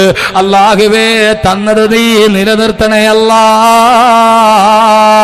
പടച്ചവനെ, നീ ഞങ്ങൾക്ക് നൽകി നൽകിയ ഈ ആയുസ്, അല്ലാഹുവേ ഈ നൽകിയ ആരോഗ്യം നീ എത്ര നാള് നിലനിർത്തുമെന്നറിയില്ല. ദേശീയപാതയിലൂടെ ചീറിപ്പാഞ്ഞു വരുമ്പോ തിരുവനന്തപുരം ഗാന്ധി പാർക്കിൽ 7:30 മണിക്കാണ് പ്രഭാഷണം കഴിഞ്ഞിട്ട് ഞാൻ ഇറങ്ങുന്നത്. 9:30 മണിക്കാണ് ഞാൻ ചുറ്റുമൂലയിലെത്തുന്നത്. എന്റെ വാഹനം ഓടിക്കുന്ന എന്റെ ഡ്രൈവർ ഷഹബാസ് എന്ന ചെറുപ്പക്കാരൻ അല്ലാഹു ആരോഗ്യവും ആയുസ്സും നൽകട്ടെ. വാഹന സ്പീഡിൽ ദേശീയപാതയിലൂടെ പാഞ്ഞു വരുമ്പോ പലപ്പോഴും ഞാൻ പറഞ്ഞു, പൊന്നുമോനെ സ്പീഡ് കുറയ്ക്കണേ. ദേശീയപാതയിൽ ചിതറിത്തെറിക്കുന്ന മൃതദേഹങ്ങൾ കാണുമ്പോ വാഹനത്തിന്റെ അകത്ത് കടന്നിട്ട് ബയ്യത്ത് പൊതിയാൻ പോലും പടിയാടെ കൈക്കുമ്പിളിൽ കോരിയെടുക്കുന്ന മൃതദേഹം കാണുമ്പോ പടച്ചറബെങ്ങാനും ഒരു നിമിഷമെങ്ങാനും ഒരു തീരുമാനം വന്ന അള്ളാന്റെ തീരുമാനമെങ്ങാനും ഒരു നിമിഷം വന്ന എത്രയോ മൃതദേഹങ്ങളാണ് ദേശീയപാതയിൽ ചിതറിത്തെറിച്ചുമാണ് പോകുന്നത്. എന്റെ പ്രിയപ്പെട്ട സമൂഹമേ, എന്റെ പ്രിയപ്പെട്ട ചെറുപ്പക്കാരാ, എങ്ങോട്ടാ നീ നിന്റെ ഓട്ടം എങ്ങോട്ടാ പോകുന്നത്? പടച്ചറബെങ്ങാനും ഒരു ദിവസമെന്ന് തീരുമാനിച്ചു കഴിഞ്ഞ സൂര്യനെ പടച്ചറബ്, ചന്ദ്രനെ പടച്ചറബ്, ആ ചന്ദ്രന്റെ നിഴല് സൂര്യന്റെ നേരെയാക്കിയിട്ട് സൂര്യഗ്രഹണം നടത്തുന്ന റബ്ബ്, ഓ റബ്ബ് ാനും ഒരു ദിവസം ഒന്ന് തീരുമാനിച്ച ജപ്പാനിലെ സുനാമിയുടെ തിരമാല ആഞ്ഞടിപ്പിച്ച തമ്പുരാനില്ലേ, ജപ്പാനില് ഭൂകമ്പം ഉണ്ടാകുമ്പോൾ സർവ്വ വിദേശക്കാരും ഭൂമിയിൽ നിന്നിറങ്ങി ഓടുകയാ. ഒരൊറ്റ ജപ്പാൻകാരൻ പോലും ജപ്പാന്റെ വീട്ടിൽ നിന്നിറങ്ങിയില്ല. കാരണം എന്താ? അവരതേവരെ വിശ്വസിച്ചിരുന്ന അവരുടെ കെട്ടിടങ്ങൾക്ക് ഭൂകമ്പത്തെ പ്രതിരോധിക്കാനുള്ള ശക്തിയുണ്ടെന്നാണ്. എല്ലാ വിദേശികളും ഇറങ്ങി ഓടുമ്പോഴും തങ്ങൾ കെട്ടിയുണ്ടാക്കിയ ഈ കെട്ടിടത്തിന്റെ ഉള്ളിൽ തങ്ങൾ സുരക്ഷിതരാണെന്ന് ഓർത്തിയിട്ട് വ്യാമോഹത്തോടെ കടന്നുപോയ ജപ്പാനിലെ മൂക്ക് ചപ്പിയ വെള്ളക്കാരവിടെ ഈ പാട്ടകളെ പോലെ കടലിന്റെ തിരമാലകളിലൂടെ അലഞ്ഞു നടക്കുമ്പോ അള്ളാന്റെ കുതിരത്തിനെ ഓർക്കണേ. അള്ളാഹു ഒരു അനുഗ്രഹം നൽകുന്നതല്ല. പക്ഷേ എന്റെ പ്രിയപ്പെട്ട പൊന്നു ചെറുപ്പക്കാരാ, നിന്നെ സൃഷ്ടിച്ച റബ്ബ്, നിനക്ക് ഭക്ഷണം നൽകിയ റബ്ബ്, നിനക്ക് ആരോഗ്യം നൽകിയ റബ്ബ്, ആ അള്ളാഹ്ക്ക് വേണ്ടി 5 വക്ത് നിസ്കാരമെങ്കിലും പൊന്നുമോനെ നീ ചെയ്തിട്ടുണ്ടോ? പടച്ചറബിനെതിരെ അഹങ്കാരത്തോടെ നീ നെഞ്ചും വിരിച്ച് നടന്നു പോകുമ്പോ അള്ളാഹു അനുഗ്രഹം നൽകാനല്ല, അള്ളാഹുവേ നൽകിയ അനുഗ്രഹം നീ നിലനിർത്തി തരണയല്ല. ആത്മാർത്ഥമായിട്ട് റബ്ബിനോട് ആമീൻ പറഞ്ഞോ. അള്ളാഹുവേ, അള്ളാഹുവേ നൽകിയതല്ല നിലനിർത്തി തരണയല്ല. അള്ളാഹുവേ നിലനിർത്തി തരണേ തമ്പുരാനെ. ഇന്നലെ ഞാൻ ഇതേ സമയത്ത് ആറ്റിങ്ങൽ തൊട്ടടുത്ത് ആലങ്കോട് ജുമാ മസ്ജിദിന്റെ മുമ്പിൽ പ്രഭാഷണം നടത്തുകയാ. ഞാൻ സദക്ക ചോദിച്ചപ്പോൾ ഒരാൾ എഴുന്നേറ്റ് പറഞ്ഞു, സാധുക്കളെ സംരക്ഷിക്കാൻ അവിടുത്തെ 50 ചെറുപ്പക്കാർ കൂടി ടല്ലൻ സാറ് ചാരിറ്റബിൾ ട്രസ്റ്റ് എന്നുള്ളൊരു ട്രസ്റ്റ് ഉണ്ടാക്കി. ഞാൻ ചോദിച്ചൊരു പാവപ്പെട്ടവനെ സഹായിക്കാൻ ആരാണുള്ളത്? ഒരാൾ എഴുന്നേറ്റ് നിന്നിട്ട് പറഞ്ഞു, ഉസ്താദേ 3 ലക്ഷം രൂപ ഞാൻ തരാം. പറയേണ്ട താമസം അടുത്തിരുന്നാൾ പറഞ്ഞു 2 ലക്ഷം ഞാൻ തരാം. ഒരാൾ പറഞ്ഞു, ഉസ്താദേ എന്റെ തൊട്ടടുത്ത പെങ്ങടെ സഹോദരൻ, പെങ്ങടെ മകൻ, ആ മകൻ RCCയിൽ ക്യാൻസർ ബാധിച്ച് കിടക്കുകയാ, സഫീർ എന്ന ചെറുപ്പക്കാരൻ, അള്ളാഹു ശിഫ നൽകി അനുഗ്രഹിക്കുമാറാകട്ടെ. ഒരു സ്വർണ്ണക്കട സ്വന്തമായി നടത്തുന്ന അയാൾ നിൽക്കേണ്ട താമസം തലയിൽ തലവേദന പോലെ തോന്നി. കുറച്ചു കഴിഞ്ഞോട് ബോധം കെട്ടു വീണു. നേരെ RCCയുടെ കവാടത്തിലെത്തുമ്പോ ഡോക്ടർമാര് പറയുന്നു ബ്രെയിൻ ട്യൂമറാണ്. മരണത്തിന്റെയും ജീവന്റെയും ഇടയിൽ പിടയുകയാണ് ആ ചെറുപ്പക്കാരൻ. മിനിങ്ങാന്ന് ജുവല്ലറിയിൽ നിന്നിട്ട് പളപളാമിന്നുന്ന സ്വർണം തൂക്കിക്കൊടുത്ത മനുഷ്യന് ഇന്ന് ജീവിതം തന്നെ അവന്റെ മുന്നിൽ ഒരു തുലാഭാരം പോലെ കിടക്കുകയാണ്. സഹോദരങ്ങളെ, തിരുവനന്തപുരം RCCയുടെ കവാടത്തിൽ എഴുതി വെച്ചിട്ടുണ്ട് ഒരു വാക്ക്, ഈ രോഗം ആർക്കും മന്യമല്ല, ഈ രോഗം ആർക്കും മന്യമല്ല, ഈ രോഗം ആർക്കും മന്യമല്ല. RCCയുടെ കവാടത്തിൽ എഴുതി വെച്ചിട്ടുണ്ട്. അതുകൊണ്ട് റബ്ബിനോട് ദുആ ചെയ്യണേ. അല്ലാഹുവേ, അല്ലാഹുവേ കരുണക്കടലേ തമ്പുരാനേ, അല്ലാഹുവേ ഞങ്ങളെ നീ പരീക്ഷിക്കല്ലേ അല്ലാ. കബ് സേ കടി ഗയാ റബ്ബ് ഉമ്മീദ് കേ സഹാരെ, മേരാ ദിൽ ന ജാനെ മേനെ കിസി തരഹ് സെ പുകാരെ. അല്ലാഹുവേ, അല്ലാഹുവേ എത്ര നാൾ കൊണ്ട് യാചകനെ പോലെ നിന്റെ പടിവാതിലെ കടന്നിട്ട് പരിദേവനങ്ങളും പരാതികളും പരിഭവങ്ങളും പരാധീനതകളും പടച്ച റബ്ബിനോട് പറയുന്നു തമ്പുരാനെ. അല്ലാഹുവേ നീ ഞങ്ങളുടെ ദുആകളെ കേൾക്കണേ അല്ലാ. അല്ലാഹു സുബ്ഹാനഹു വ തആല തന്ന അനുഗ്രഹങ്ങൾ അള്ളാഹു മരിക്കുന്നത് വരെ നിലനിർത്തി തരട്ടെ. സഹോദരങ്ങളെ, പണ്ട് മുതലേ ഇല്ലെങ്കിൽ കുഴപ്പമില്ല. പക്ഷെ എല്ലാത്തിൻ്റെയും നടുവിൽ നിന്നിട്ട് ഒരു നിമിഷം നഷ്ടപ്പെട്ട് മറ്റൊരുവന്റെ മുമ്പിൽ കൈ നീട്ടേണ്ട അവസ്ഥ അള്ളാഹു നമ്മൾ ഓരോരുത്തരെയും കാത്തുരക്ഷിക്കട്ടെ. ആമീൻ പറയും. മനുഷ്യന്മാരെ, നിങ്ങൾ എന്തൊരു മനുഷ്യന്മാരായത്? അള്ളാഹു കാത്തുരക്ഷിക്കട്ടെ. അതോ അള്ളാഹ്ക്കും മേലെയാണോ നമ്മൾ? അള്ളാഹ്ക്കും മേലെയാണോ നമ്മൾ? അള്ളാഹ്ക്കും മേലെയാണെന്ന് പറഞ്ഞ ഒരാളെ ഉള്ളൂ.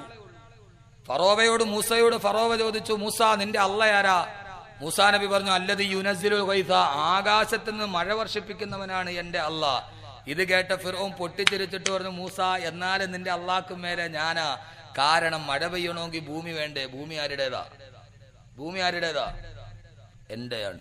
അനല്ലദീ മുൽക്കു മിസ്റ. അന്ന് പറഞ്ഞ ഒരാളെ ഉള്ളു, അള്ളാഹ്ക്ക് മേലെയാ ഞാൻ. ഏ മൂസ, ആകാശത്തുനിന്ന് മഴ വർഷിക്കണമെങ്കിൽ ഭൂമി വേണ്ടേ മഴത്തുള്ളി വീടാൻ? ഭൂമി ആരുടേതാ? ഭൂമി ആരുടേതാ? അനല്ലദീ മുൽക്കു മിസ്റ. ഇൻഷാ അല്ലാഹ് ഞാൻ വിഷയത്തിലോട്ട് തന്നെ വരാം. പക്ഷെ അതിന്റെ ഇടയിൽ നമ്മുടെ മനസ്സിനൊരു മാറ്റം ഉണ്ടാകണം. ഞാനാണ് മിസ്റിന്റെ അധിപതി, ഞാൻ പോട്ടെ എന്ന് വിചാരിച്ചുകൊണ്ടാണ് നൈൽ ഒഴുകണത്. ഞാൻ ഒഴുകണ്ടെന്ന് പറഞ്ഞതെങ്കിൽ നൈൽ അവിടെ തന്നെ നിന്നേനെ എന്ന് പറഞ്ഞു ഫിർഔൻ. നിങ്ങൾ വിചാരിക്കുന്നുണ്ടോ ഈ മനുഷ്യന് ഭ്രാന്തായിരുന്നു എന്ന്? ഈ മനുഷ്യന് ഭ്രാന്തായിരുന്നു എന്ന് നിങ്ങൾ കരുതുന്നുണ്ടോ? ഇയാൾക്ക് അഹങ്കാരമായിരുന്നു. അഹങ്കാരം. എവിടെ അഹങ്കരിച്ചവർ? എനിക്ക് അല്ലാഹും വേണ്ട പടച്ചവനും വേണ്ട, എനിക്ക് തന്നതും കെട്ടിപ്പിടിച്ചോണ്ട് നിന്നോന്ന് വിചാരിച്ച എന്റെ പൊന്നു മോനെ, നീ പട്ടുനൂൽപ്പുഴ ചത്തുപോകുന്നോ ചത്തുപോകേണ്ടി വരും. അള്ളാഹു അങ്ങനെ ഒരു ഗതിയില്ലാതെ അള്ളാഹു കാത്തിരിക്കട്ടെ. ഞാൻ പറഞ്ഞതല്ല, നിങ്ങളുടെ സ്വന്തം സ്വത്ത് തന്നെ പറഞ്ഞതാണ്, ഞാൻ പറഞ്ഞതല്ലല്ലോ. അതിമോഹമാൽ ധനം സംഭരിച്ചാൽ പിന്നെ അവൻ പട്ടുനൂൽപ്പുഴു പോലെ ചാകൽ തന്നെ. അതിമോഹമാൽ ധനം സംഭരിച്ചാൽ പിന്നെ അവൻ പട്ടുനൂൽപ്പുഴു പോലെ ചാകൽ തന്നെ. എല്ലാവരുടെയും ഈ കരുനാഗപ്പള്ളിയുടെ ആത്മീയതയുടെ സ്വത്ത് ബഹുമാനനായ തറവാ ഉസ്താദ് പറഞ്ഞു, വല്ലാത്ത മോഹത്തോടെ സമ്പാദിച്ചു കൂട്ടിയിട്ട് എനിക്കാരും വേണ്ട, റബ്ബും വേണ്ട, ആമീനും വേണ്ടാന്ന് കരുതിയിട്ട് നീ അതിമോഹത്താല് ധനം സംഭരിച്ച പൊന്നുമോനെ, പട്ടുനൂൽപ്പുഴുവിന്റെ ജന്മമാണ് നിനക്ക്. പട്ടുനൂൽപ്പുഴു ചാകേണ്ടതുപോലെ ചാകേണ്ടി വരും. പട്ടുനൂൽപ്പുഴുവിനെ കണ്ടിട്ടില്ലേ? ആ പട്ടുനൂൽപ്പുഴു അതിന്റെ ശരീരത്തിൽ ഇങ്ങനെ വരിഞ്ഞിട്ട് നൂലുണ്ടാക്കും. പട്ടുനൂലുണ്ടാക്കും. ആ നൂല് കണ്ടത് വരിയുന്നത് സ്വന്തം ശരീരത്തിന്റെ മുകളിലൂടെയാണ് വരിയുന്നത്. അവസാനം വരിഞ്ഞിട്ട് നൂല് തീരുമ്പോ പട്ടുനൂൽപ്പുഴു വെളിയിലോട്ട് കടക്കാൻ നോക്കുമ്പോ കടക്കാൻ കഴിയുന്നില്ല. അത് തന്നെ അതിന്റെ സ്വന്തം ശരീരത്തെ വരിഞ്ഞു കെട്ടിയിരിക്കുകയാണ്. അവസാനം വെളിയിലോട്ട് ഇറങ്ങാൻ കഴിയാതെ താൻ തന്നെ സ്വയം കൃതാർത്ഥമായി വരിഞ്ഞുണ്ടാക്കിയ ഇതിന്റെ ഉള്ളിൽ കിടന്നിട്ട് പട്ടുനൂൽപ്പുഴു പെടഞ്ഞ് ചത്തുപോകും. ആ പട്ടുനൂൽപ്പുഴു ചത്ത് കിടന്ന് കഴിയുമ്പോ ആളുകൾ വരുന്നു. അവന്റെ പട്ടുനൂൽ അടിച്ചെടുത്തിട്ട് അവൻ നെയ്ത്തുശാലയിൽ കൊണ്ടുപോയി അതുകൊണ്ട് സുന്ദരമായ പട്ടുവസ്ത്രം മെനഞ്ഞിട്ട് അവൻ ഇട്ടുകൊണ്ട് നടക്കുന്നു. പട്ടുനൂൽ പുഴുവാണെങ്കിലോ മണ്ണിൽ പെടഞ്ഞ് മരിക്കുകയാണ്. വേണ്ട സഹോദരങ്ങളെ, വേണ്ട. അള്ളാഹു നമ്മുടെ അനുഗ്രഹം അള്ളാഹു നിലനിർത്തി തരുമാറാകട്ടെ. അയ്യൂബ് നബി അലൈഹിസ്സലാം പ്രവാചകൻ പോലും ദുആ ചെയ്തു, അല്ലാഹുവേ തന്ന അനുഗ്രഹം നീ തിരിച്ചെടുക്കല്ലേ തമ്പുരാനെ എന്ന്. അയ്യൂബ് നബി അലൈഹിസ്സലാത്തു വസ്സലാം ജീവിതത്തിന്റെ കനത്ത പരീക്ഷണത്തിലേക്ക് പോയി. ഇനിയാണ് തൗഹീദ് പഠിക്കേണ്ടത്. ഞാൻ ഈ തൗഹീദ് എന്ന് പറഞ്ഞാൽ നിങ്ങൾ എന്നെ 5-ാം വേദക്കാരനാക്കിയേക്കല്ലേ, ഞാൻ ഉള്ള കാര്യമാണ് പറയുന്നത്. എന്റെ പ്രിയപ്പെട്ട സഹോദരങ്ങളെ, അങ്ങനെ അയ്യൂബ് നബി അലൈഹിസ്സലാത്തു വസ്സലാമിന്റെ കൂടെ റഹ്മ എന്ന ഒരു ഭാര്യ മാത്രം കൂടെ കൂടി. അള്ളാഹു സുബ്ഹാനഹു വ തആല നമ്മുടെ ഭാര്യയെ റഹ്മയെ പോലെ അള്ളാഹു ആക്കട്ടെ. ശരി, ഇവരാരും ആമീൻ പറയാത്ത എന്താ? കാട്ടി പോകുമ്പോഴെങ്കിലും അവളെ കൂടെ വരണ്ടെന്ന് വിചാരിച്ചിട്ട് സൗണ്ട് പോരെ ആർക്ക്? ഈ ദുനിയാവിൽ ആകെ അത് പറഞ്ഞൊരു ഇൻസാൻ നിങ്ങളാണ്. എനിക്ക് സൗണ്ട് ഇല്ലാന്ന്. ലോകത്തെല്ലാവരും അവർക്ക് ആമീന് സൗണ്ട് ഇല്ലാന്ന്. അതിനിപ്പോ ഞാനിപ്പോ എന്ത് ചെയ്യാൻ പറ്റും? 2 വാരി ബ്ലേഡ് വിഴുങ്ങിയാൽ മതി, സൗണ്ടൊക്കെ നന്നായിട്ട് വരും. ഞാനടുത്ത് എനിക്ക് സൗണ്ട് ഇല്ല. നിങ്ങൾ ഒരു ഇൻസാനും എന്നോട് പറഞ്ഞിട്ടില്ല. സൗണ്ട് കുറയ്ക്കാൻ എല്ലാവരും പറഞ്ഞിട്ടുള്ളൂ. എല്ലാവരും എന്നോട് പറയും, കബീർ ഉസ്താദേ നിങ്ങളുടെ പ്രസംഗം എന്നും നിലനിൽക്കണമെന്ന് ആഗ്രഹമുണ്ടെന്ന്, സൗണ്ട് കുറയ്ക്കണമെന്ന്. ഞാൻ എന്ത് ചെയ്യാനാ? എനിക്ക് സൗണ്ട് കുറയ്ക്കണമെന്ന് ആഗ്രഹമുണ്ട്, പക്ഷെ കഴിയണ്ടേ? ആഗ്രഹം ഉണ്ടായിട്ട് കാര്യമുണ്ടോ? കേരളത്തിൽ വളരെ സുന്ദരമായിട്ട് ഇസ്ലാമിനെ കുറിച്ച് ഖുർആനെ കുറിച്ച് എഴുതിയ എഴുത്തുകാരനാണ് വാണിദാസ് അളയാവൂർ. അയാളുടെ കൃതി വായിച്ചാൽ സക്കാത്തിനെ കുറിച്ചിനെ കുറിച്ച് അദ്ദേഹം എഴുതുന്ന കണ്ട ഒരു മുസ്ലിം പണ്ഡിതൻ എഴുതുന്നതിനപ്പുറം അയാൾ എഴുതിയിട്ടുണ്ട് വാണിദാസ് അളയാവൂർ. അപ്പോൾ ഒരു പൊതുസമ്മേളനം ഒരു സദസ്സിൽ വെച്ചിട്ട് അദ്ദേഹം ഖുർആനെ കുറിച്ച് സംസാരിച്ചപ്പോൾ അദ്ദേഹത്തോട് ഒരാൾ ചോദിച്ചു, നിങ്ങൾ ഇത്രയൊക്കെ ഖുർആനെ കുറിച്ച് ഇസ്ലാമിനെ കുറിച്ച് എഴുതിയിട്ടും നിങ്ങൾ മുസ്ലിം ആവാത്തത് എന്താ? അദ്ദേഹം പറഞ്ഞു, ആവണമെന്ന് ആഗ്രഹമുണ്ട്, പക്ഷെ കഴിയുന്നില്ല. അതുപോലെ എനിക്കും കുറയ്ക്കണമെന്ന് ആഗ്രഹമുണ്ട്, പക്ഷെ കഴിയുന്നില്ല. എന്ത് ചെയ്യാൻ പറ്റും? അങ്ങനെ അയ്യൂബ് നബി, നമ്മുടെ സമയം വളരെ കുറച്ച്, അയ്യൂബ് നബി അലൈഹി സ്വലാത്തു വസ്സലാമിന്റെ കൂടെ റഹ്മ എന്ന ഭാര്യ മാത്രം കൂടെ കൂടി. അല്ലാഹു സുബ്ഹാനഹു വ തആല റഹ്മ എന്ന ഭാര്യയുടെ കൈ പിടിച്ചു അയ്യൂബ് നബി അലൈഹി സ്വലാത്തു വസ്സലാം നിബിഡമായ വനത്തിന്റെ നടുവിൽ ഒരു ചെറിയ കൂരയിൽ അയ്യൂബ് നബി അലൈഹി സ്വലാത്തു വസ്സലാം കിടന്നു. മാരകമായ രോഗമാണ് അയ്യൂബ് നബിക്ക്. ശരീരം മുഴുവൻ ഒരു മുറിവ് വന്നു. ആ മുറിവ് ഭേദമായില്ല, പഴുത്തു. അയ്യൂബ് നബിയുടെ ഹൃദയവും നാവും ഒഴിച്ചിട്ട് ശരീരം മുഴുവനും മുറിവായി എന്നാണ്. ഇത്രയും പേര് തിങ്ങിക്കൂടുന്ന ഒരു സദസ്സിൽ നമുക്കൊന്ന് അനലൈസ് ചെയ്യാം. അയ്യൂബ് നബിക്ക് ഒരു മുറിവ് വന്നു. മുറിവ് വന്നിട്ട് ആ മുറിവ് പിന്നെ ഭേദമായില്ല, വല്ലാതെ പഴുക്കാൻ തുടങ്ങി. ആ പഴുപ്പ് ശരീരം മുഴുവനും വ്യാപിച്ചു. അയ്യൂബ് നബിക്ക് വന്ന രോഗം ഏതായിരിക്കാം? കുഷ്ഠം ഏതായാലും വരില്ല, പ്രവാചകന്മാർക്ക് അത് വരില്ല. അപ്പൊ അയ്യൂബ് നബിക്ക് വന്ന രോഗം ഏതായിരിക്കാം? ലക്ഷണപ്രകാരം ഏതായിരിക്കാം? ഒരു മുറിവ് വന്നു, ആ മുറിവ് പഴുത്തു, പഴുത്ത് മുറിവ് പഴുക്കാൻ തുടങ്ങി. മുറിവ് ഷുഗർ. ലോകാരോഗ്യ സംഘടന അത് സൈലന്റ് കില്ലർ എന്ന് പറയുന്ന, നിശബ്ദ കൊലയാളി എന്ന് പേരിട്ട് വിളിക്കുന്ന ഷുഗർ ആയിരിക്കാൻ വന്നത്. എന്റെ അനുമാനമാണ്. ഒരു തഫ്സീറിലുമില്ല, ഒരു വ്യാഖ്യാനത്തിലുമില്ല. To die a bit is diabetes none. Diabetes എന്ന് പറഞ്ഞാൽ അതിന് കൊടുക്കുന്ന നിർവചനം തന്നെ to die a bit is diabetes, ഇഞ്ചിഞ്ചായി മരിക്കുക. ഒന്ന് തുടങ്ങി, പിന്നെ കാലിലായി, അങ്ങനെ ഓരോന്നോരോന്നായിട്ട് വരുന്ന ലോകത്തിലെ ഏറ്റവും വലിയ സൈലന്റ് കില്ലർ എന്നാണ് WHO വേൾഡ് ഹെൽത്ത് ഓർഗനൈസേഷൻ അതിന് പേരിട്ടിരിക്കുന്നത്. അപ്പൊ സ്വാഭാവികമായി ഷുഗറിനെ കുറിച്ചും അള്ളാഹുവിന്റെ ഖുർആൻ പറഞ്ഞിട്ടുണ്ട് എന്നാണ് അതിന്റെ നിഗമനം. ഇത് എന്റെ ചിന്തയാണ്. ധാരാളം എന്നേക്കാൾ അറിവുള്ള ധാരാളം പണ്ഡിതന്മാരുണ്ട്, അവർ ഇതിനെ കാര്യത്തിൽ നന്നായിട്ടൊന്ന് പരതട്ടെ. ഞാൻ എൻ്റെ ഒരു ചെറിയ ചിന്തകൾ അങ്ങോട്ട് പറഞ്ഞു എന്ന് മാത്രം. അള്ളാഹു നമ്മുടെ ചിന്തയിൽ അള്ളാഹു നല്ല ചിന്തകൾ നൽകി അനുഗ്രഹിക്കുമാറാകട്ടെ.